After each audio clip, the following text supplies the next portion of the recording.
For those of you who weren't here in the beginning, my name is Angelica and I will be your MC for this afternoon. Thank you all for being here. I know Saturdays are busy and it's really nice to see so many beautiful and different cultures of people here today, and we really appreciate your time with us. Before we begin our program, I would like to remind everyone to please make sure your phones are on silent. And without further ado, I'd like to kick this up a notch and welcome up Rebecca Zinke. She will be singing a beautiful Japanese song accompanied by John Holmes. Please give them a warm welcome. Hello everybody. So my name is Rebecca, and actually my mom is Japanese. I might not look it, but I am half Japanese, and I'm going to sing a song. It's called Kaze ga Materu, which translates to The Wind Awaits Us. And this song is basically saying, please don't worry, even though the seasons may change and our lives may change, we're all going on a similar path and the wind awaits us. So please enjoy and give it up for...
Thank you. And give it up to Uncle John on the keyboard as well.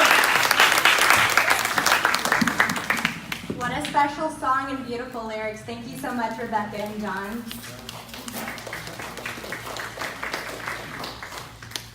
The main vision for this project was to create an environment to discuss important universal life topics. Today's topic, we'll have our panelists talking about living your purpose, values, and dreams. Please turn your attention to the screen for a short opening video presentation.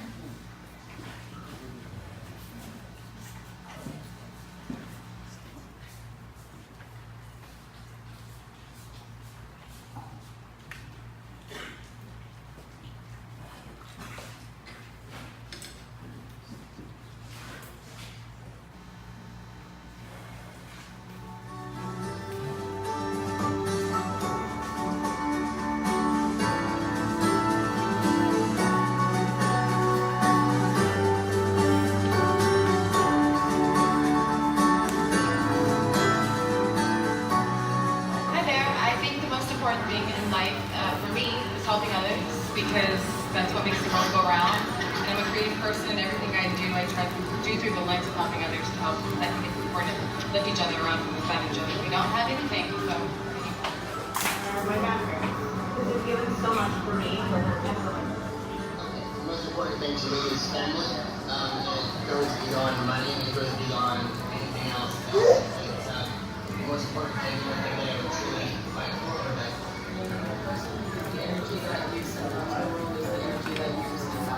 My family, because those are the people who are going to be there for you and support you in all things always, and they just mean a lot to me. My friends and family, they mean a lot to me, and they're one of the most precious things in my life. Investing in youth, it shows that you really have an interest. You are investing not in your future, but in the future of the world. Because the future of the world depends on you. Many religious leaders together for no other purpose than to talk about love and peace. We live in a time when none of us will be blessed if we don't begin to share what God has blessed us with other people.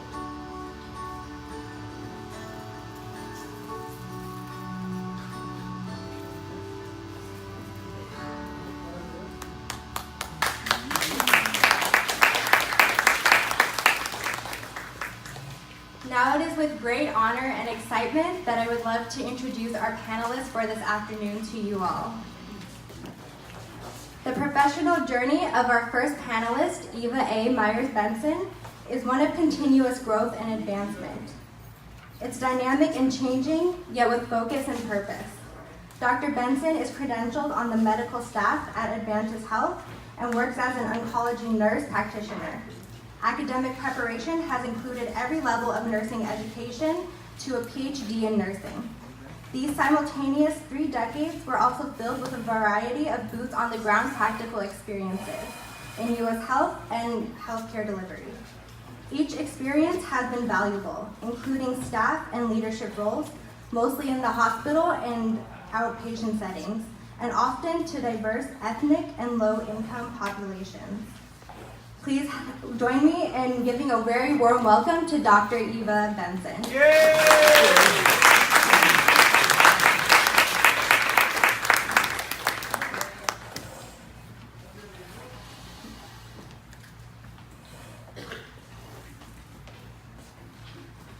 Our next panelist, Timothy Bowles, a graduate of UC Berkeley and UC Davis School of Law, has practiced constitutional and civil rights law for over 40 years. He served as general legal counsel to the Church of Scientology International and helped protect free religious practice and conscience in America. He also helped establish several social service groups to bring improved conditions to important sectors. Tim volunteered for the Youth for Human Rights International in Ghana, West Africa. He then developed the African Human Rights Leadership Campaign with young West African men and women. Born out of the unimaginable inhumanity of Africa's 21st century killing fields, the campaign has placed African youth at the forefront, demanding and creating another future altogether. Amen. Tim is now working to create and sustain the Applied Scholastics African Literacy Project to equip the coming generations of educators and youth with competency-based teaching and learning tools. Let's welcome up Timothy Bowles. Yay!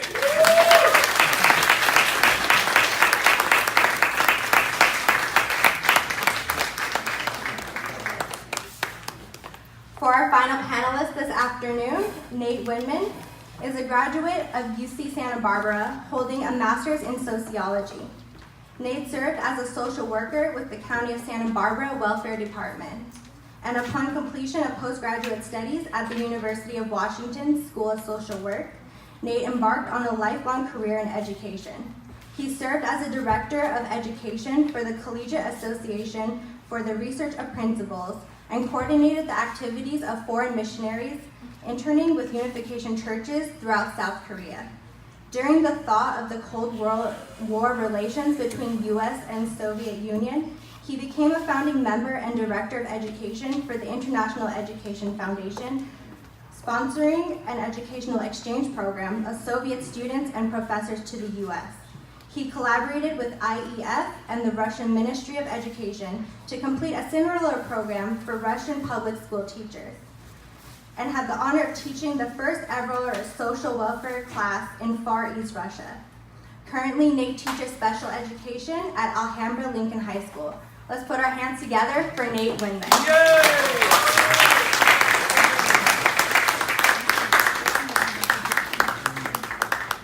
Now, without further ado, it's my great pleasure to welcome up our moderator for this afternoon, Pastor George Kazakos from the LA Family Church.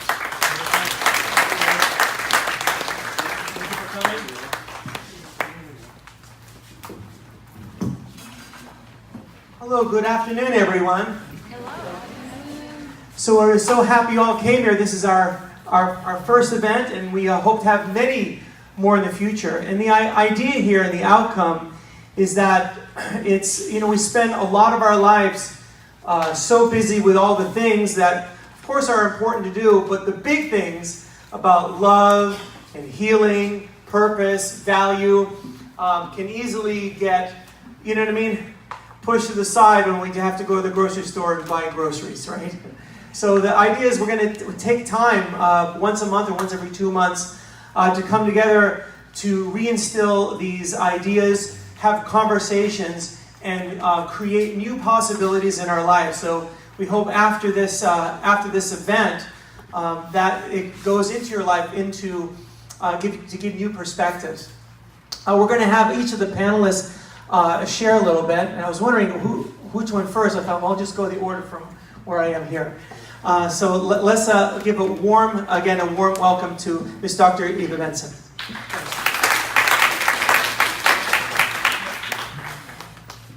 Good afternoon. I'm totally honored to be here with you today.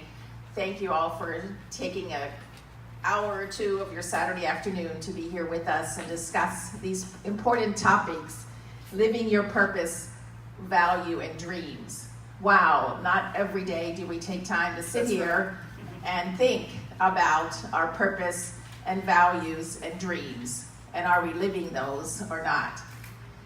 I have the opportunity to live my purpose every single day as a healthcare professional, as an advanced practice nurse, and with a specialty in oncology.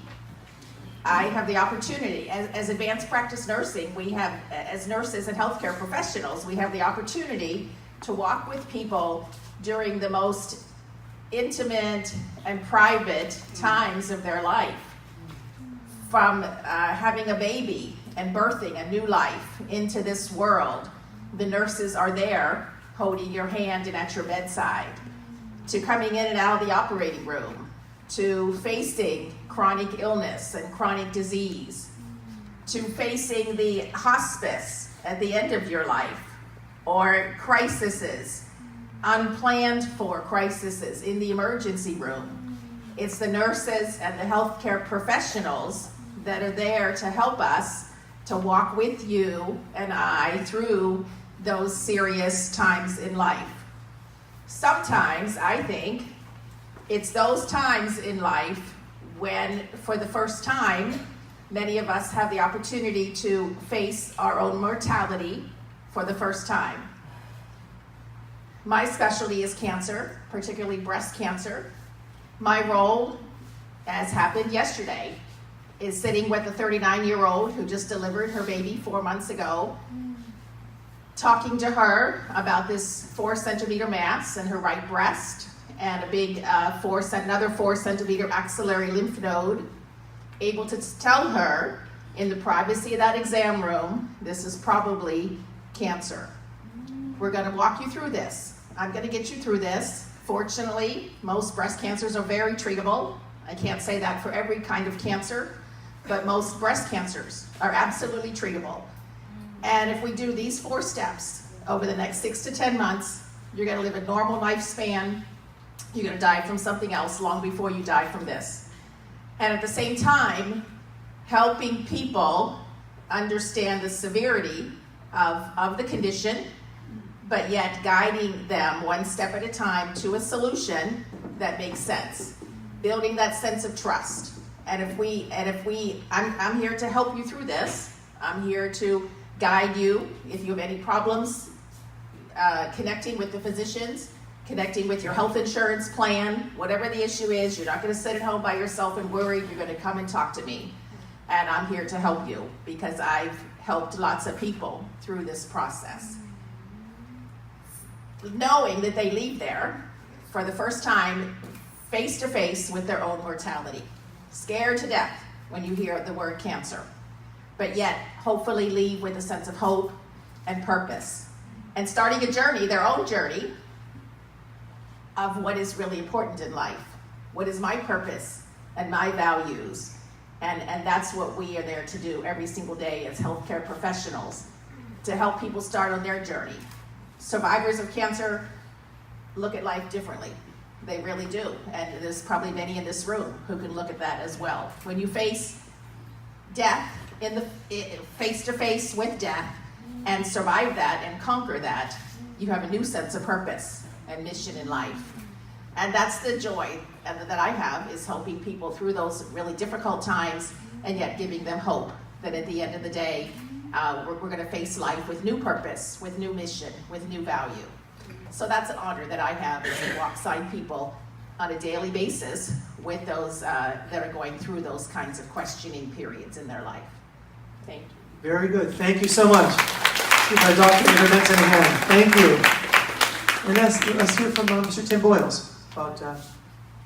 Hello. How are you today? Amazing, like Saturday afternoon, and you're sitting in a room with closed doors, listening to a bunch of people talk. This is amazing. Anyway, my name is Tim Bowles, and there's one thing you should know about me. I'm a lawyer. So you know what that means, don't you? You know what that means? That means you can trust me. You can trust me.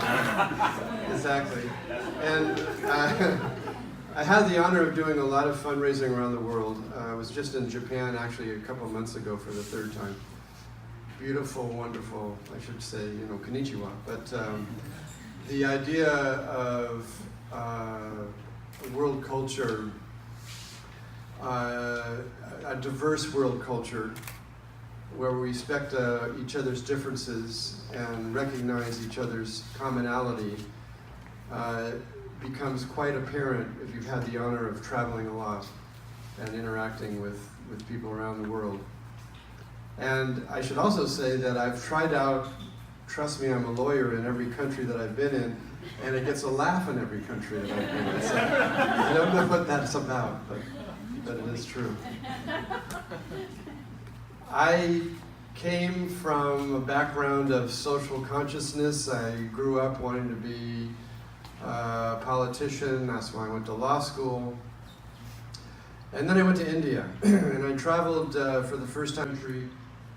Exited a 707, I guess we had back in 1973, in what's now Mumbai, now was Bombay at the time. The terminal was 1 story, air-conditioned.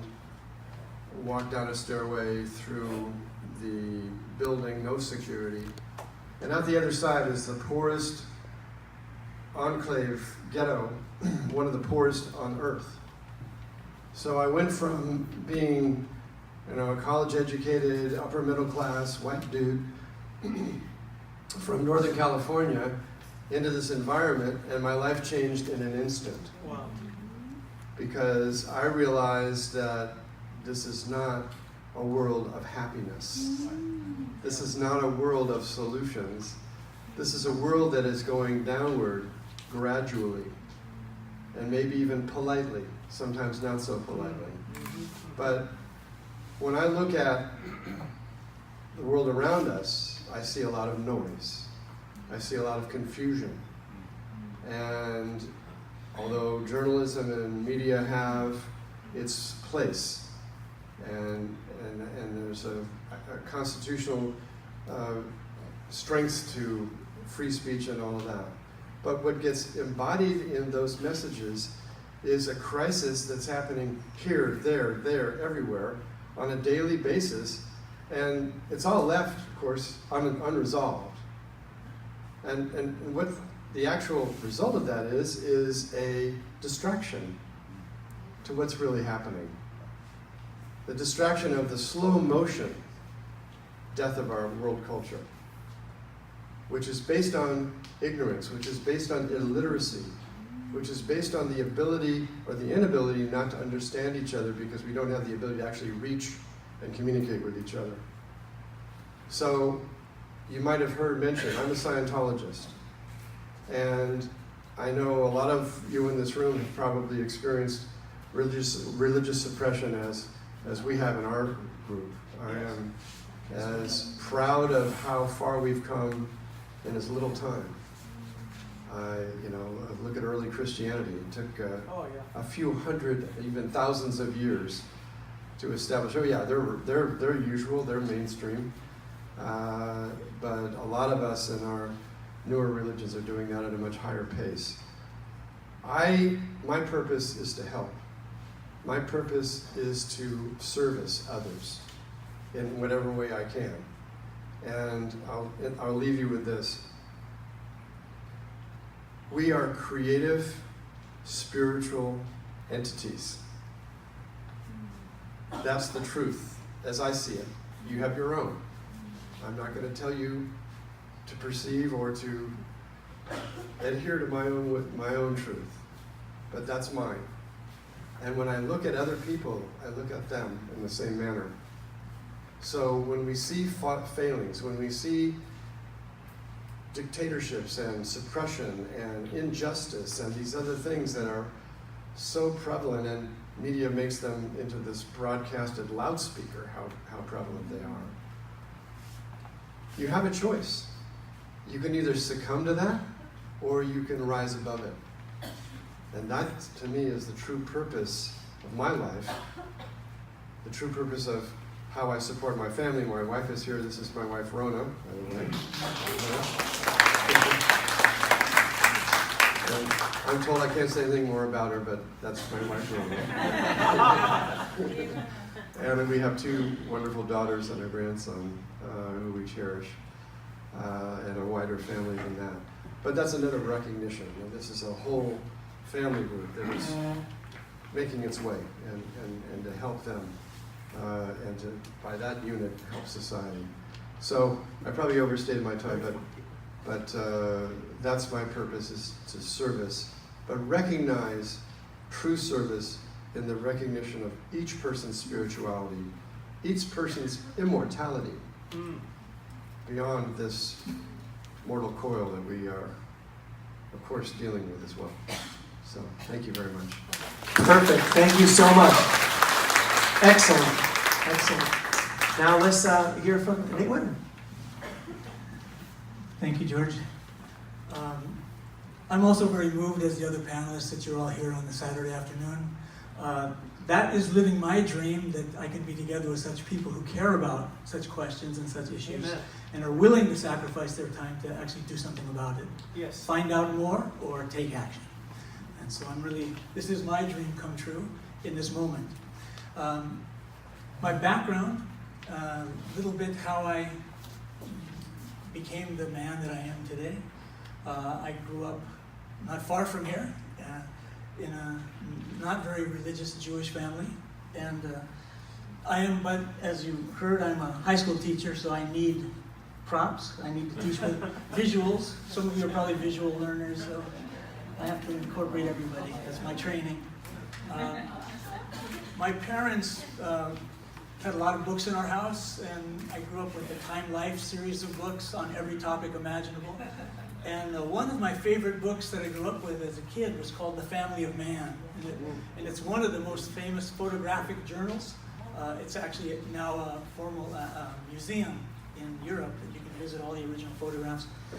And I was inspired because it shows just what Tim was talking about, the unity and diversity, the commonality, everybody seeking joy and happiness, everyone looking for that, but there's so many different colors and shapes and ways to find that happiness. So it really celebrated man as a family. And I thought, well, that's the world I live in. This is our world. And as I grew up, I decided that once I disappointed my mom when she found out I wasn't going to be a rabbi. Then she found out I wanted to be a clinical psychologist, do marriage and family therapy. She said, well, that's like a rabbi without the religion. So that's okay, that's fine. You know, the next best thing. And as a Jewish mother, of course, she wanted me to be a doctor first, but I don't like blood.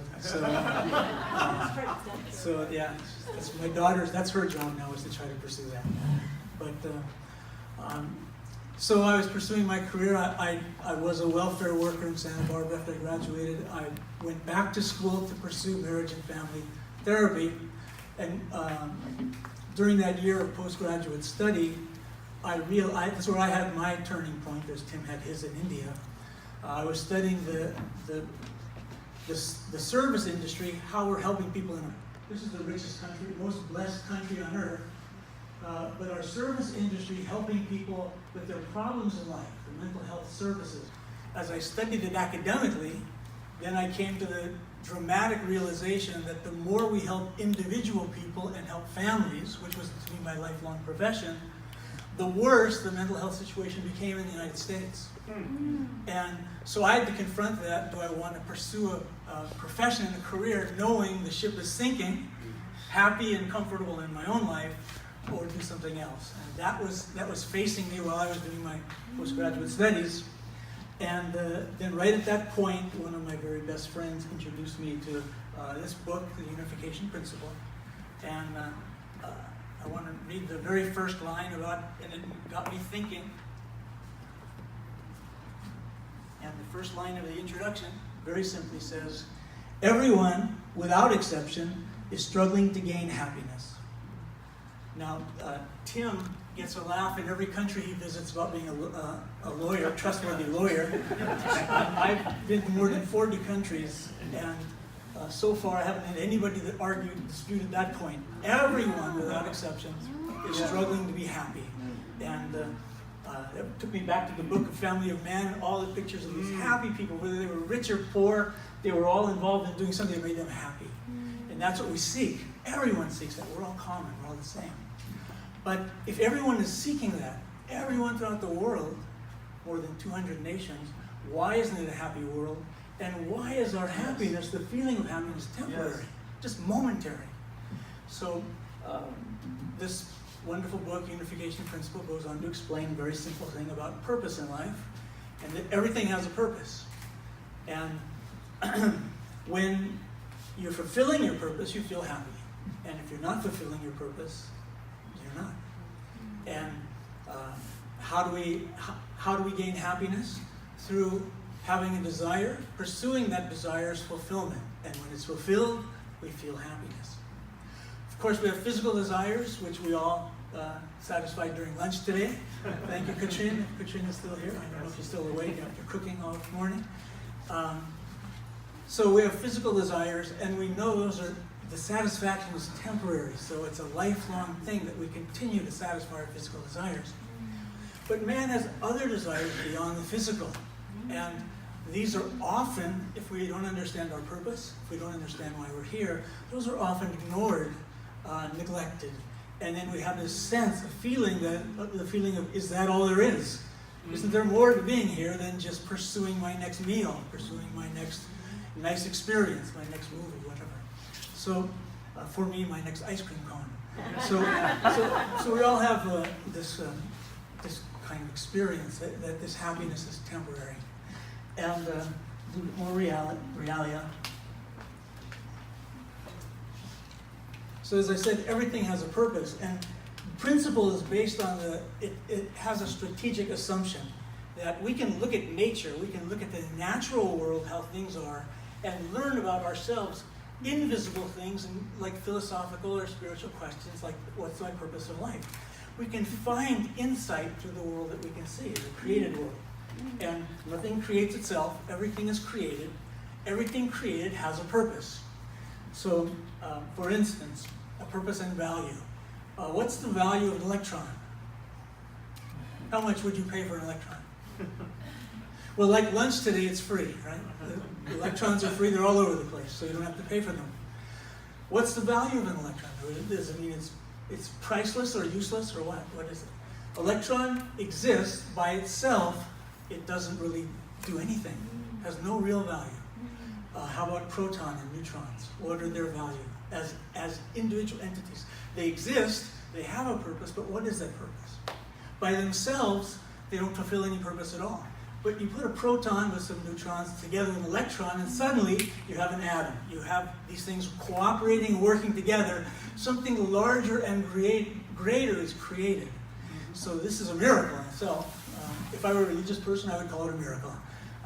I'm also a scientific person, so I say that's amazing. That's incredible. That happens. So then now we have this simple atom, hydrogen atom. What's the value of a hydrogen atom by itself? What does it do? What's it good for? What's its use? Again, not really much. But if you can get it in the vicinity, a couple of them together in the vicinity of an oxygen atom, if you can get them to come close together, suddenly they join together, and excuse me for the cleanup crew, and suddenly you have this. You have water. So what's the value of water? Right now it's really important. Water is the basis of all life in our universe. That's right. So you have this simple electron, proton, no value by themselves, but when they come together, then you see phenomenal value. There's no life without the proton, electron, oxygen, hydrogen. So everything in nature has a purpose fulfilled through relationship. And we can infer that they're happy when that happens. That's just an inference, not a scientific evaluation. Okay, so now, same thing with people. When we create something, we create it. Everything we create has a purpose. And again, I decided to use this since it's Saturday, it's almost 100 degrees, and I'm really thirsty. So we created this nice cup with a purpose. Oh, that's the wrong cup. Don't have my reading glasses on. So this is a nice plastic cup. I'm thirsty. The water went in the cup. That's what's purpose, and it's fulfilled when the water gets into my mouth.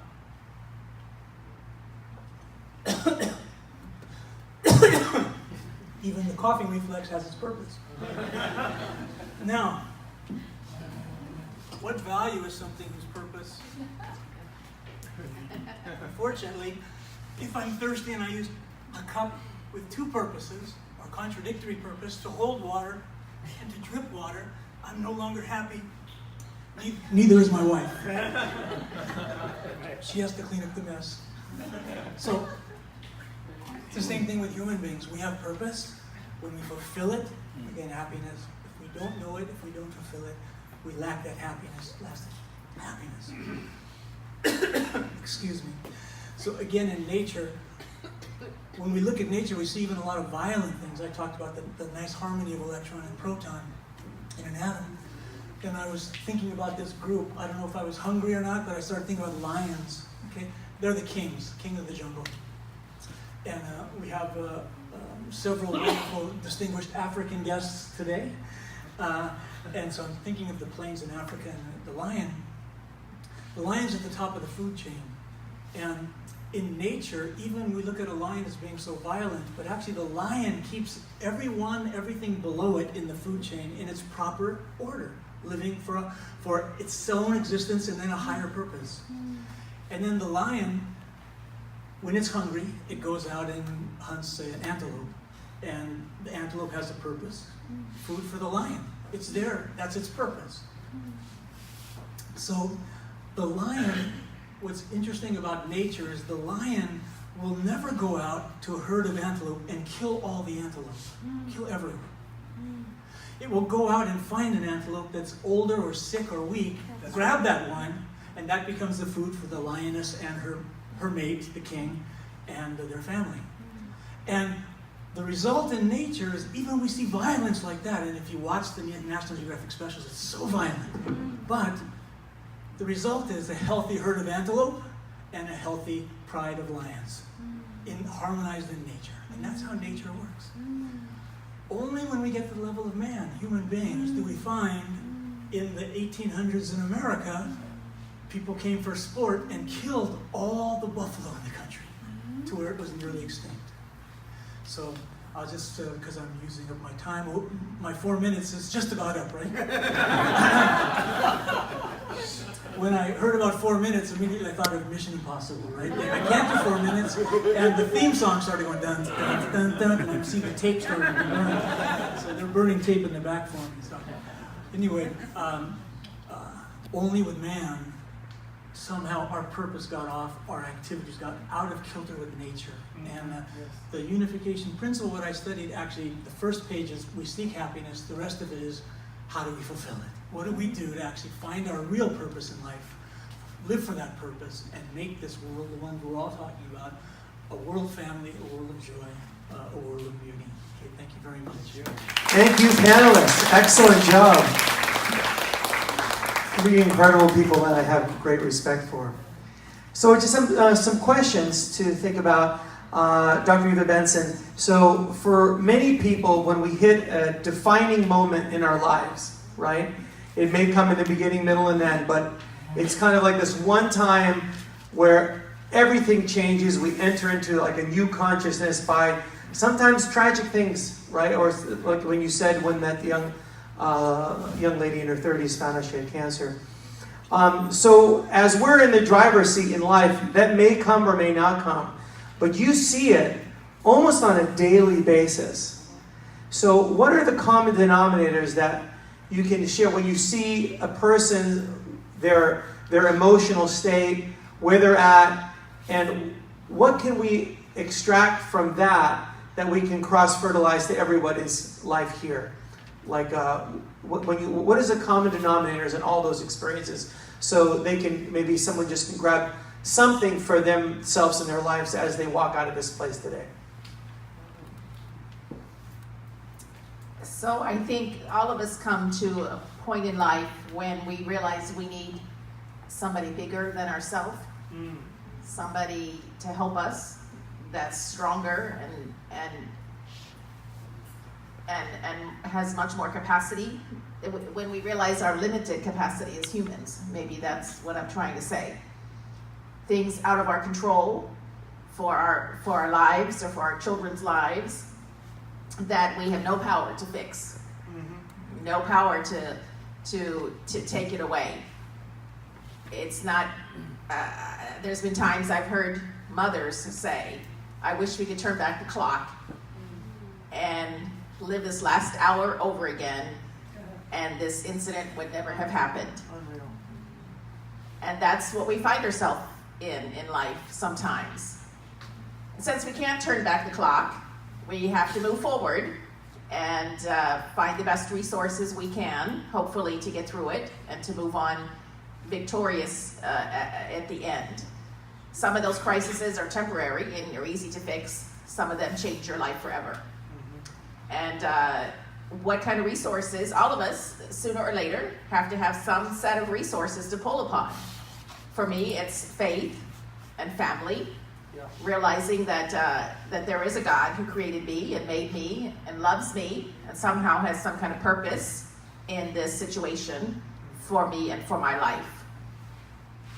But when I have no resources on my own, then where do I go to get some bigger resources outside of myself? And again, for me, it's faith and family and people that I trust. When faced with mortality for the first time in your life and having to answer some of those questions, everyone has to find those resources on their own, sooner or later. I don't think very few people come to the end of their life without having those types of experiences.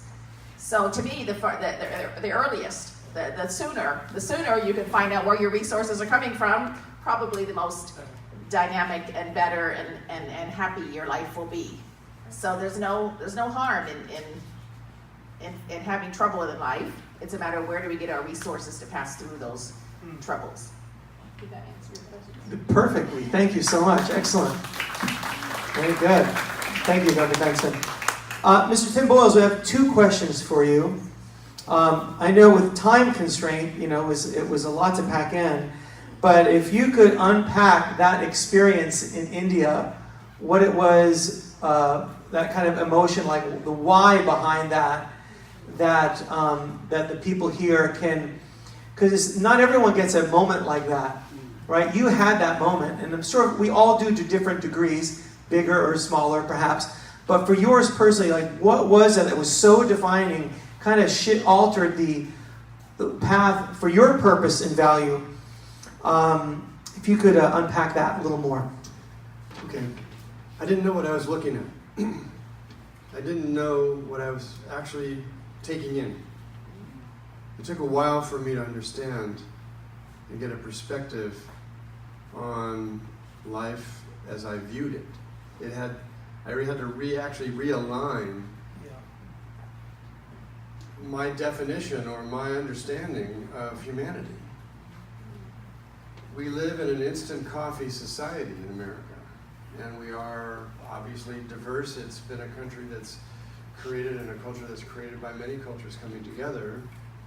But we have this amazing and sometimes detrimental sense of entitlement and sense of taking many things for granted that 7/8 of this planet do not. And I think that's what I was seeing in part. The other thing that I was looking at really was a part of humankind that had no hope, that had no sense of future. And that's something we take for granted.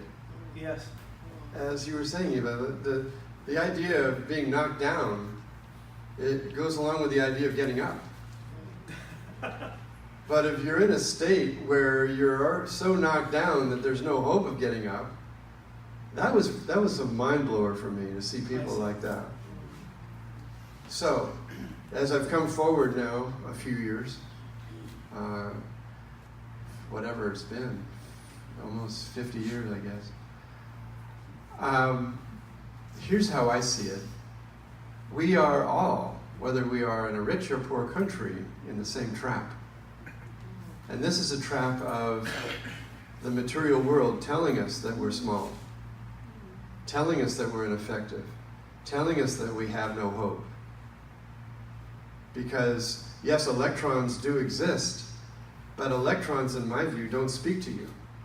People do. Other spiritual entities speak to you. So we are in a combined quest to bring this material world under control so we can survive in it. That's how I see it. And that's how, you get down on people who are conspicuously consuming as their purpose in life. I don't know how many of you have been out on the street to try to talk to others about your faith or your religion or your purpose, but folks, people are not interested, okay? They're not. Because they're interested in the very, very momentary comforts of their car, of their home, of their retirement fund, of the club they're going to, the bar, the movie.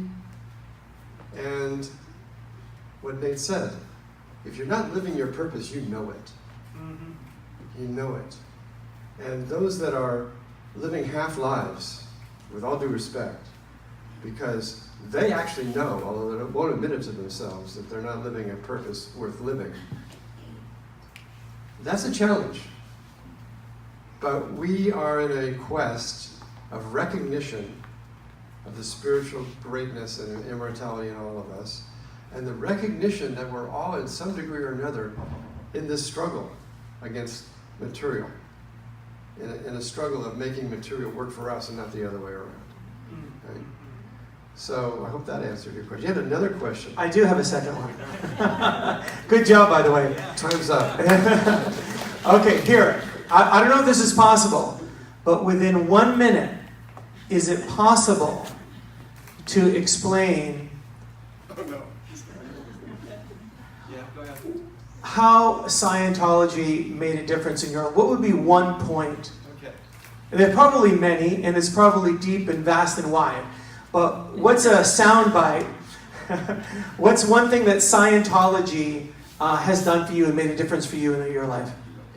So, I can make this 5 seconds if you like. Sure. Okay. How many of you guys have DirecTV? Right? A few people have DirecTV. How many of you guys do streaming video? Netflix or Amazon or whatever, okay? How many of you guys have iPhones or any kind of phone? Okay. Scientology has this year put out a TV station, and you can find it online, Scientology.org. And this is, you can spend 3 minutes, 30 seconds, 3 hours on it, whatever it is. And this is a full introduction to who we are, what we do, the world we live that we want to live in, and we're creating with so many of the other good people on this planet. So that would be my short answer to, if you're curious about what my religion's about. Now, how has it, I'll boil it down now, that's what, 50 seconds? For you personally, yeah, you okay, have so 40 now I have seconds another left. 40 seconds.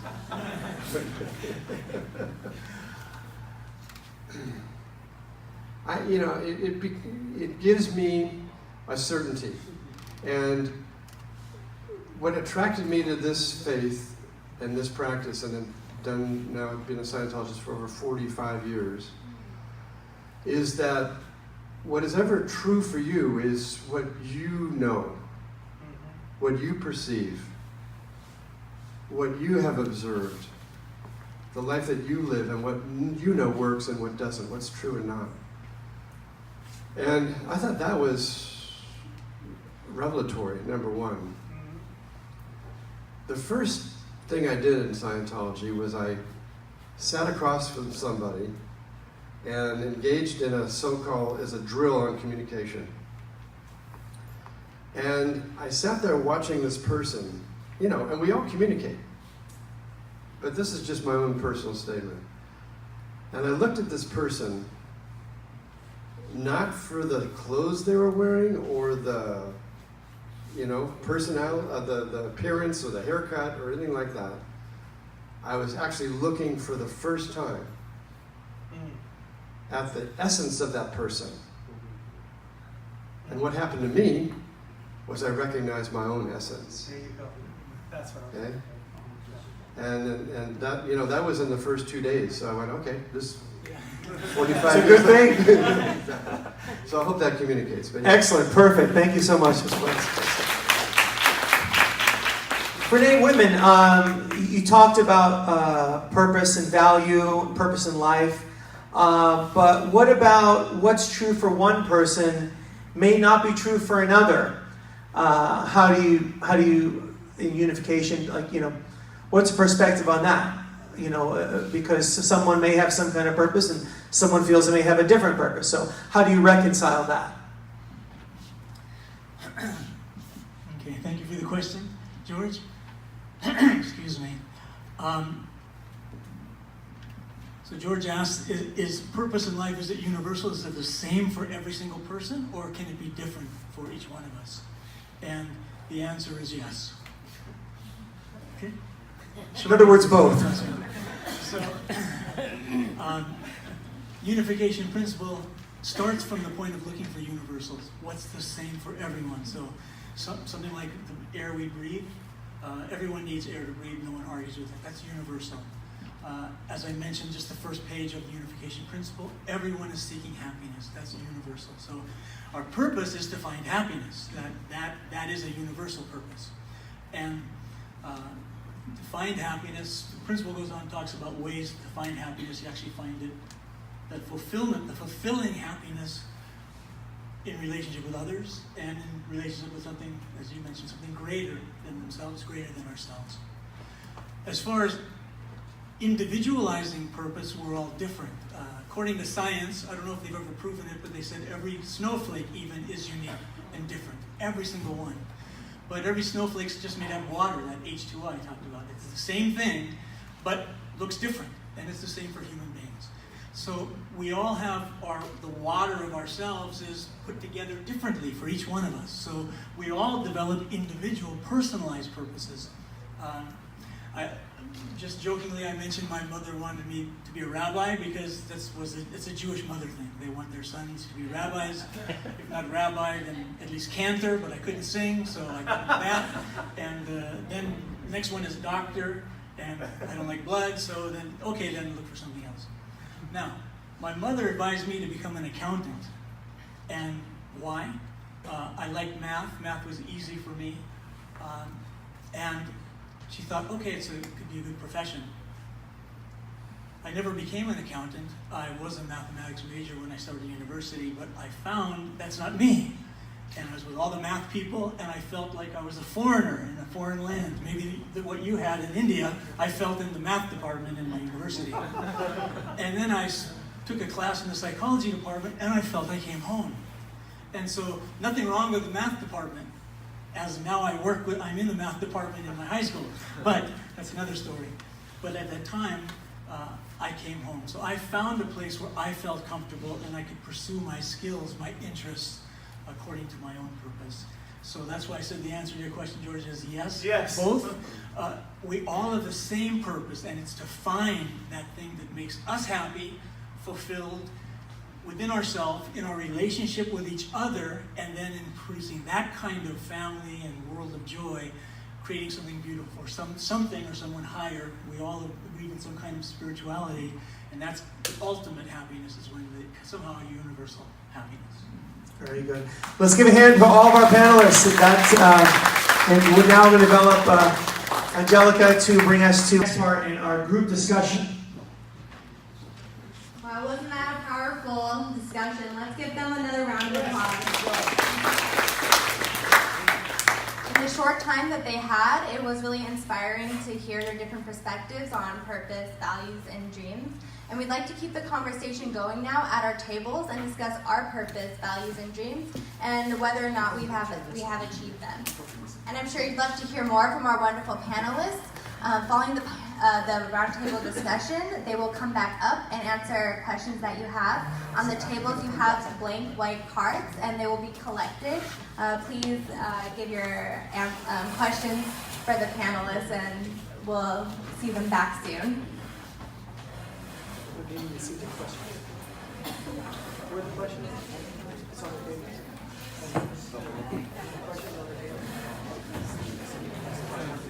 What's that?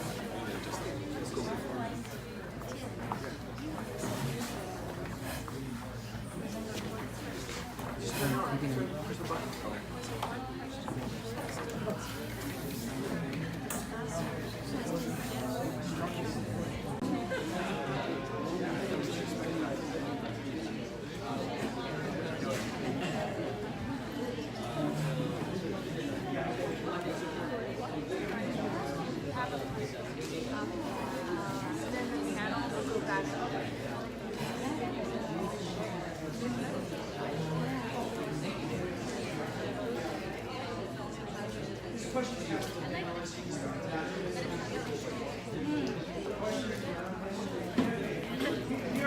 Here are some of the questions that can give you a framework to have a conversation.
all young, you probably already have a goal of what you're going to do in the future and everything.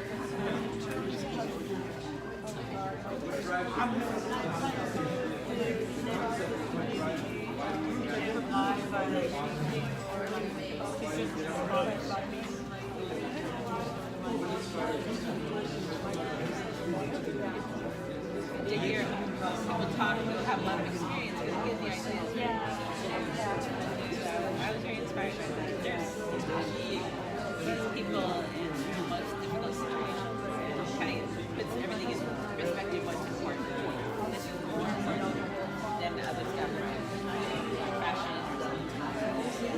It's quite I like that the lawyers like the difference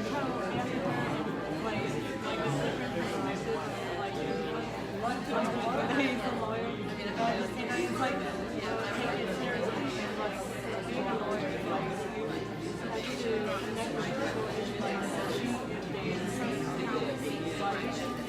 like I don't know what type of lawyer, like if he's like a criminal, it's interesting, protecting the individual and like their family. Like I don't know what type of lawyer, but I'm just like he's a criminal lawyer.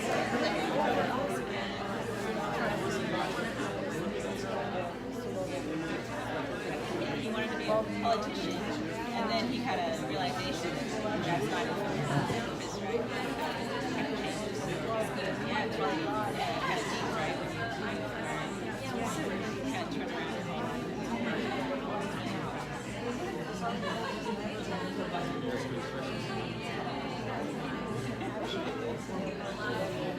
What do you guys want to be like in school? What do you plan on being? What are you studying?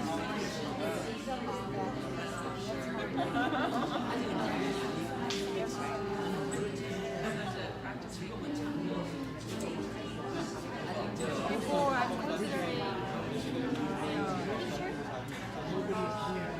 suddenly, actually, I was English teacher before, and before I studied school, suddenly I decided I think that everything can focus is what I start here.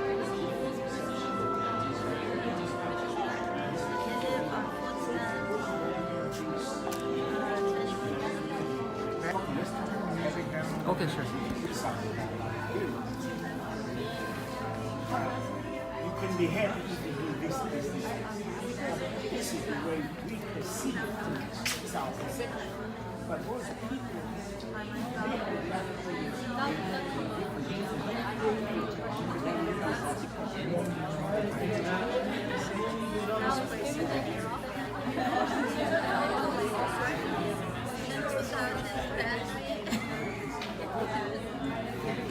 It's homeless veteran for me.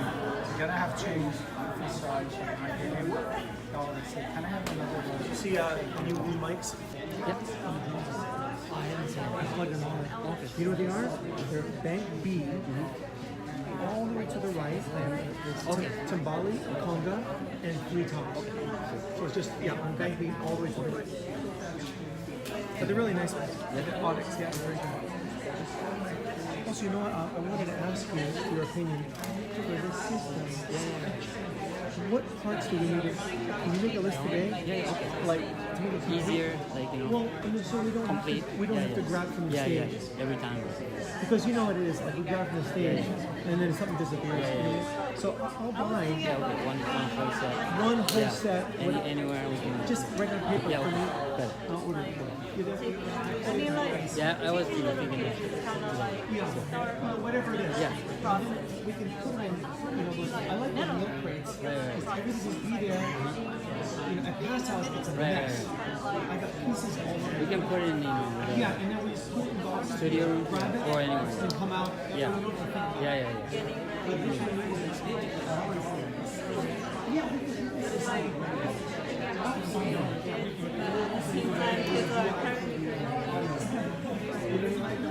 is,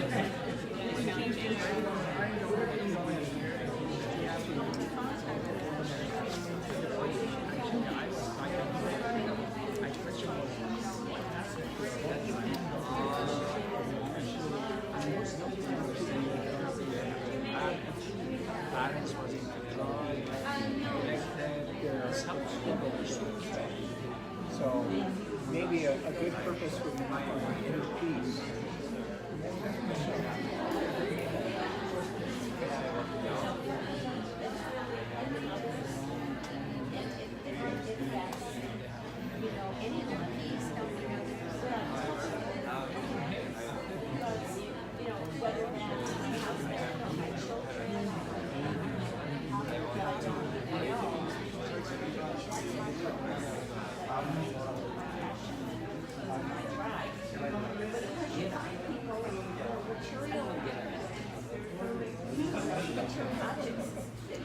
The big commitments.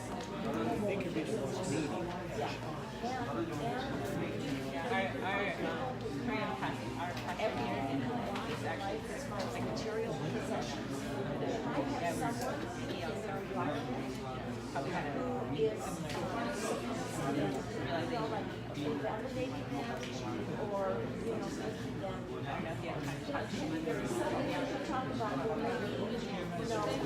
Oh, okay. Oh, you see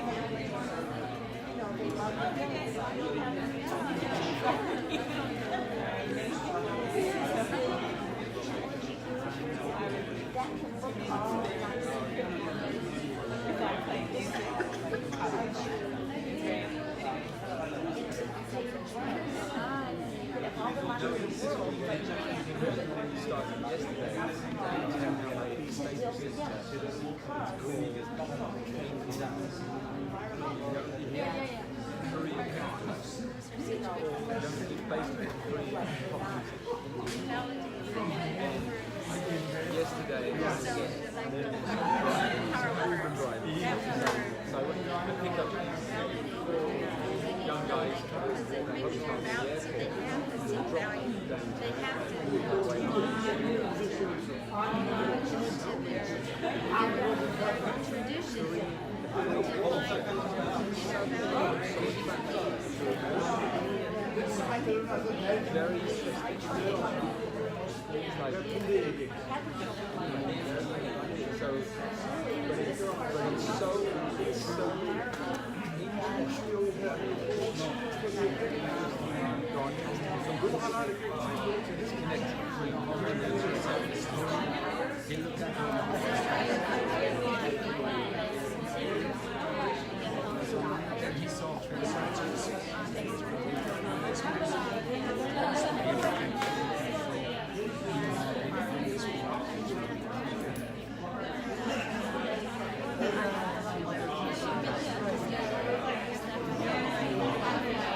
I have plans to teach my wife.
Right now, like,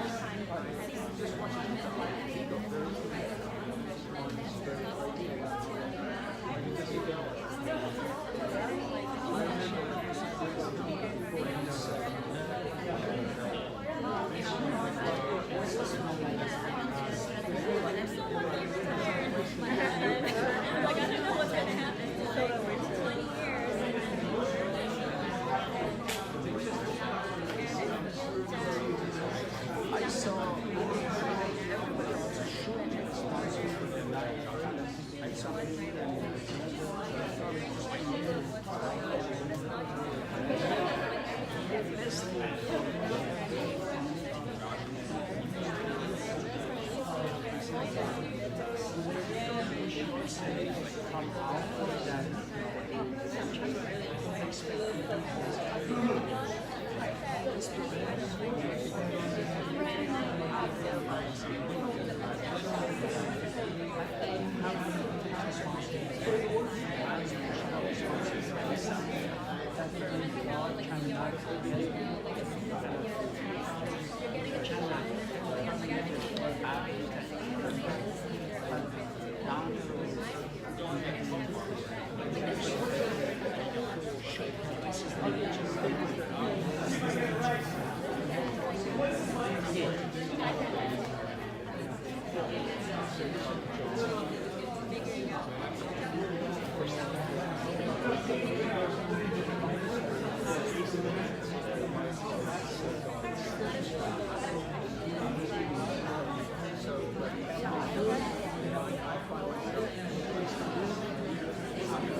I saw Palestinian young people dying. So I don't know, just discuss with the colleagues. So these things I'm working on. And I see it's valued and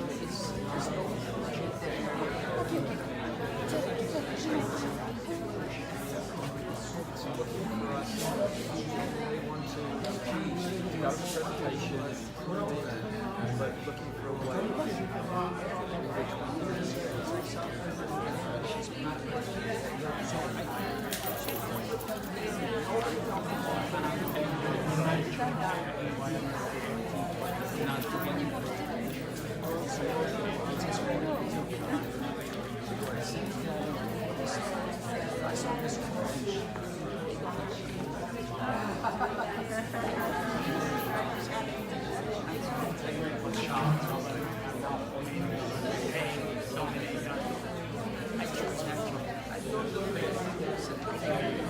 this is war, and no government from the taking out the you have lots of people one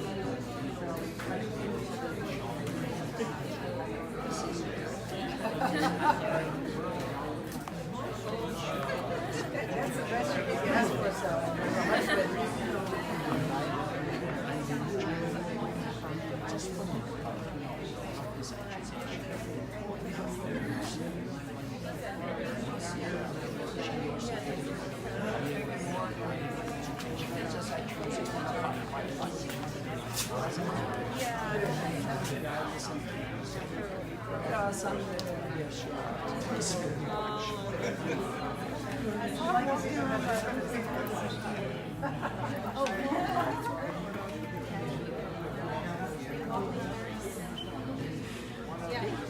Get used to just one.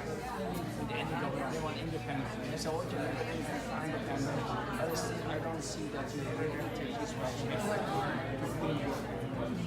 I think all three of them are very religious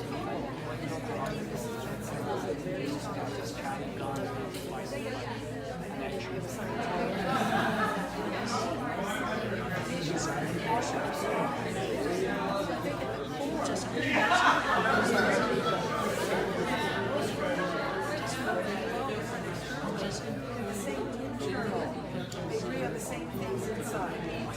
So that's why they do so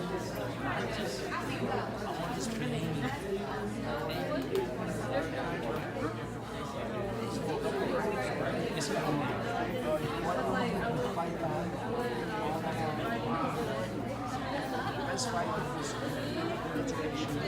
If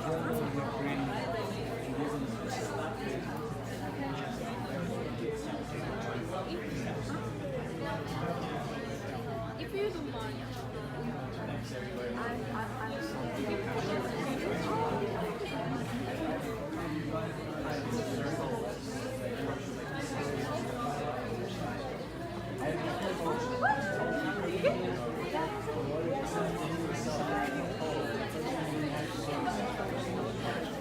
My hand is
Let's take 30 seconds to wrap up our conversation. And if you have any more questions, you can give them.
I'm thinking, like, when I go into church, I'm thinking, like, to, like, God and help him and, like, connect with my heart.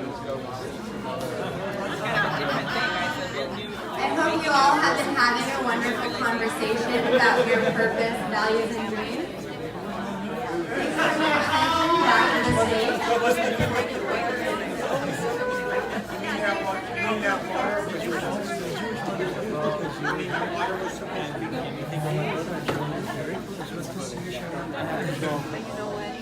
Now we will hear from our panelists again with our question and answer session. I'd like to join me in welcoming back our panelists, Dr. Eva Benson, Timothy Bowles, and Nate Wayman.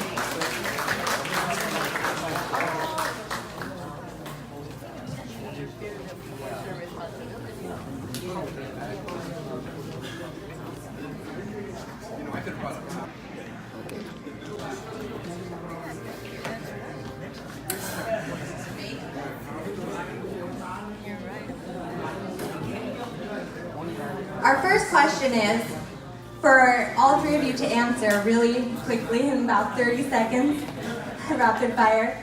How do you deal with patience or lack thereof when trying to fulfill your purpose? Let's start with Dr. Eva Benson. How do you deal with patience or lack thereof when trying to fulfill your purpose? I think in order to be present in times of crisis, when other people are in times of crisis, I have to have a sense of purpose and stability myself in order to be present. How do I deal with patients in times of crisis? Is that I can hopefully separate myself from their individual crisis and be a source of strength for them. Thank you, Dr. Benson. Okay, it depends on whose patients we're talking about. If it's my patients, I take a walk. Very, very, very, very much recommend a walk if you're impatient. No, the challenge of not getting through to someone who is in stress or crisis or what have you, to me, is to find the one thing you can agree on.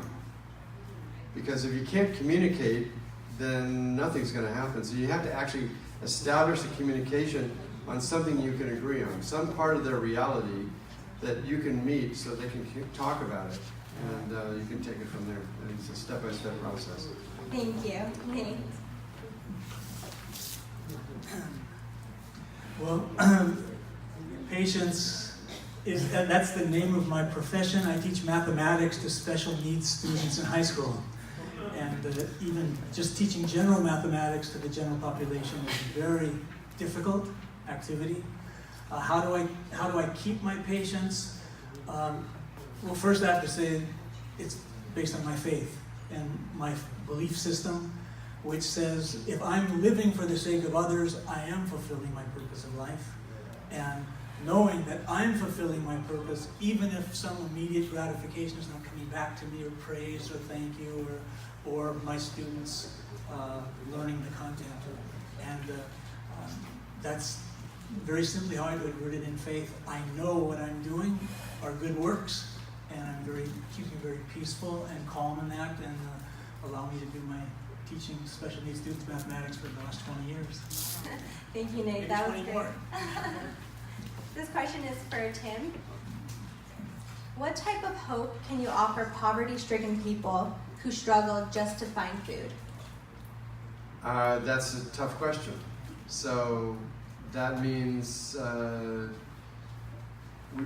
here's the thing. To me, if you've got a hungry family, they have to find food. But there's so much need in this world of whether it's medical, whether it's basic water and food, shelter, basic human rights. What we all have to figure out is at what level can one be effective to bring about change.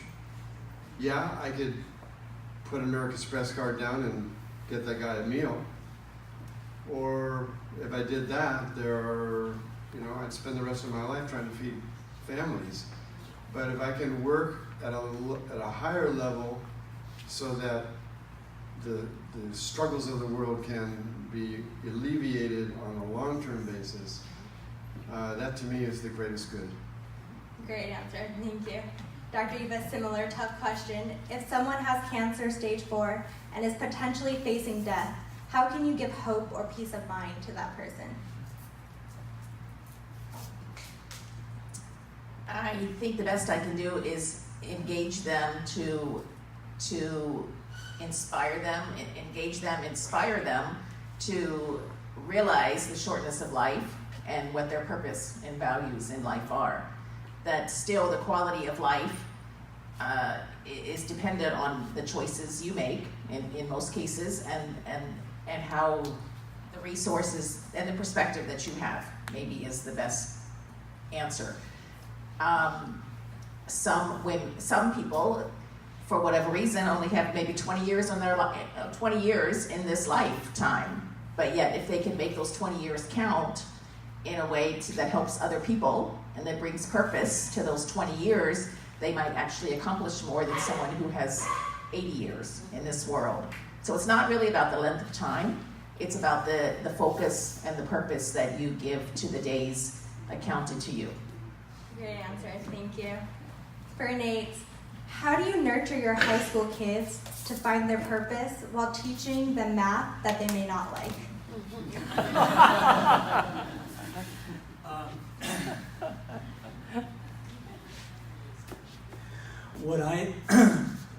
What I do is constantly remind my students, I know you can do it. And even if this is hard right now, as long as you keep trying, you will develop as a person and you will be successful in your life. And I repeat that message over and over when my students are frustrated. I try to teach them to be good people, not to be mathematicians or math fluent, because that's what's most important to me, and I believe what's most important for them. Thank you, that's great. Some of us, such as myself in college, we struggle between doing what we love and doing what our parents want to do, kind of like you with your becoming a rabbi.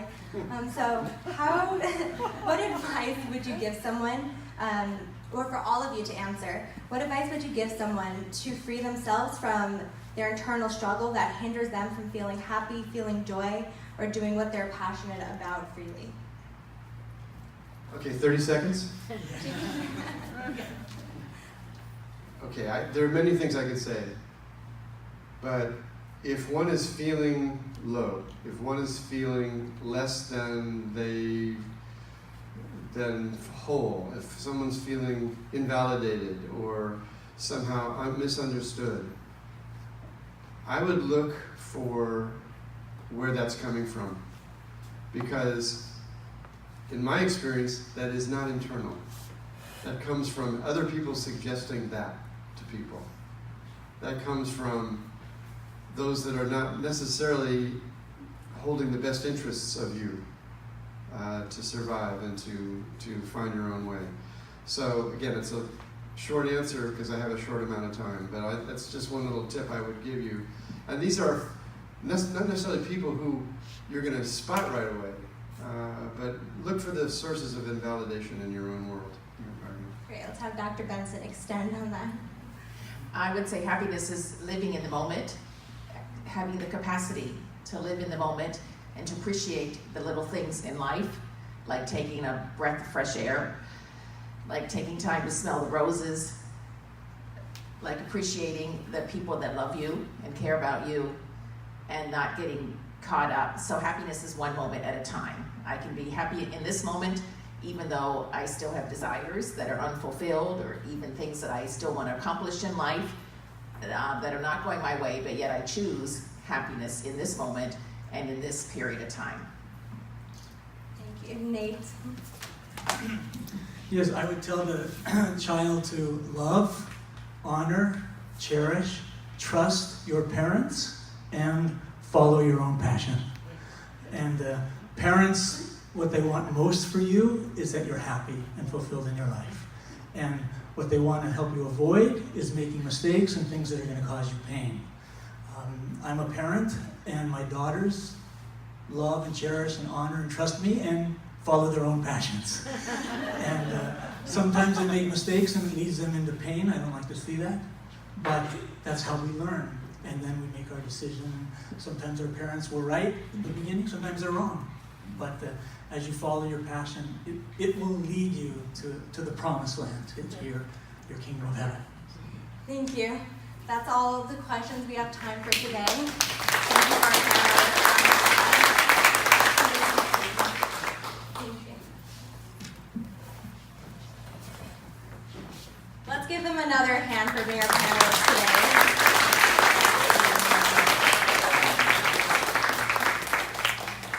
On behalf of the My World and I team, I would like to thank you all for coming to our very first panel luncheon. I really hope you enjoyed this afternoon. Later this month, we will be having a seminar going deeper into the topic of living your purpose, values, and dreams, and you can sign up at our table. And if you enjoyed this panel luncheon on September 8th from 1 to 3, we will have another one discussing harmonizing our spirituality and science in our lives.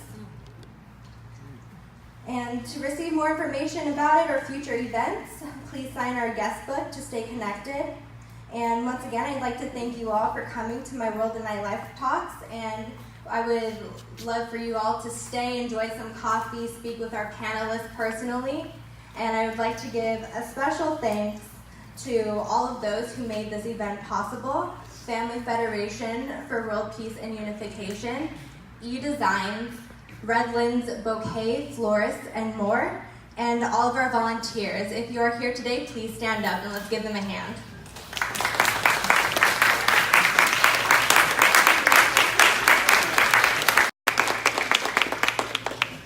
So we hope you will stay connected and see you on another busy Saturday. You can make time for us.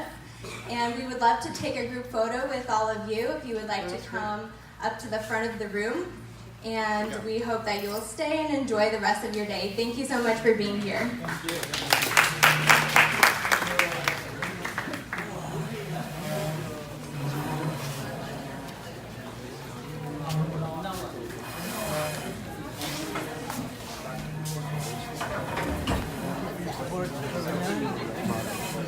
First step, first of many.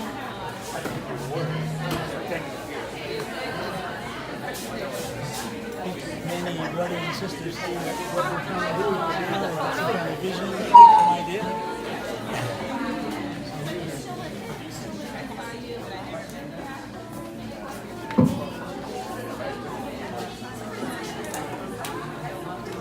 Okay, can everyone come onto the stage? And from this speaker to the other side of the banner. Yeah, chair on the front, the ground floor, and then the people at the stage. Can we get that group photo together? Just 1 minute or 2 minutes if you come.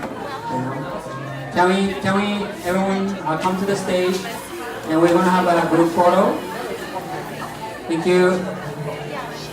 Everyone come to the stage. Everyone come to the stage. We're gonna have a group photo together.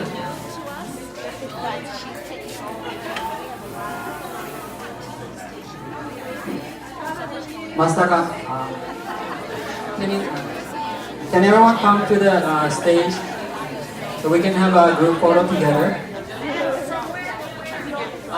Why don't we put the chair just one row front so people can stand behind the chair, and then the stage people can stand too.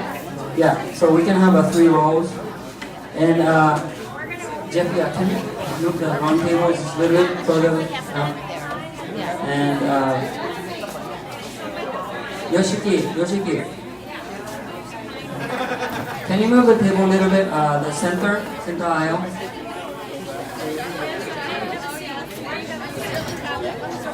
We need to make a space. Center. Yeah. Masaka, can you set the position? Yeah. So if the video already angled everything, the frame everyone, it's a good spot already. Yeah. Is it framing everyone? Yeah, and the banner too. It should be for the banner to the speaker. Roll.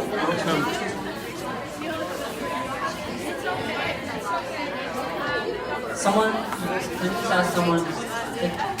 Roll. Okay, everyone's here. Masaka, is it good? That's good. Is there any distraction on the background? I had to zoom too. The frame. Here is fine. Yeah, here. Ifan is left side. Roll. That table. Okay, yeah. A little bit, yeah. Okay, Masataka, can you take one picture for now, just to see how it goes? And I'm gonna bring my camera right now. So. Okay, everybody. 저기요. 사진을 찍습니다. 사진을 찍습니다. 이러십시오. 같이 사진을 찍.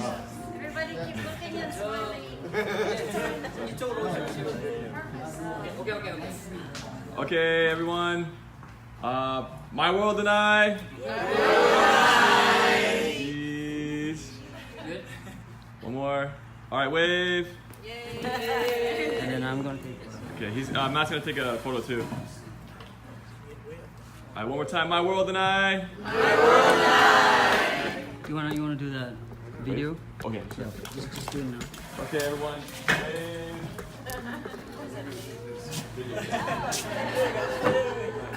Oh, it's perfect. Okay.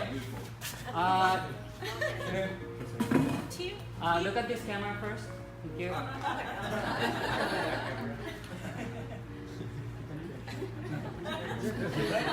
Okay. I know where I'm standing. Okay. Kimchi. My World and I.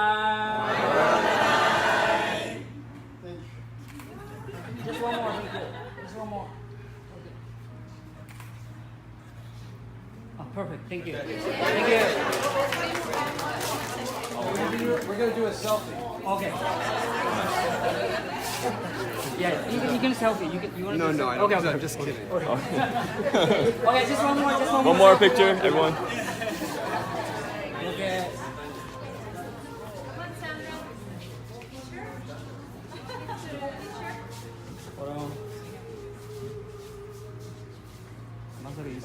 Right now. I'm gonna go with it too. After you. You want to go there? Okay. Look at this camera, please. Thank you. Okay. Thank you. Thank you so much. Thank you. I really quickly would like to bring up my mom, Chopin, in the front.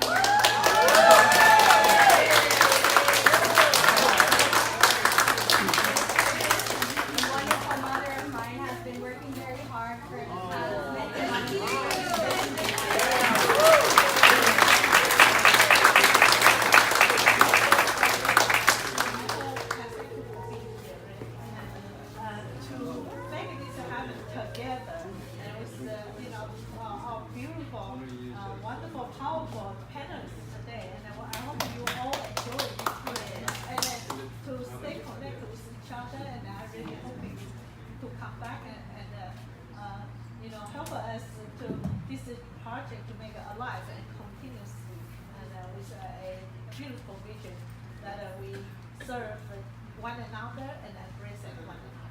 Thank you.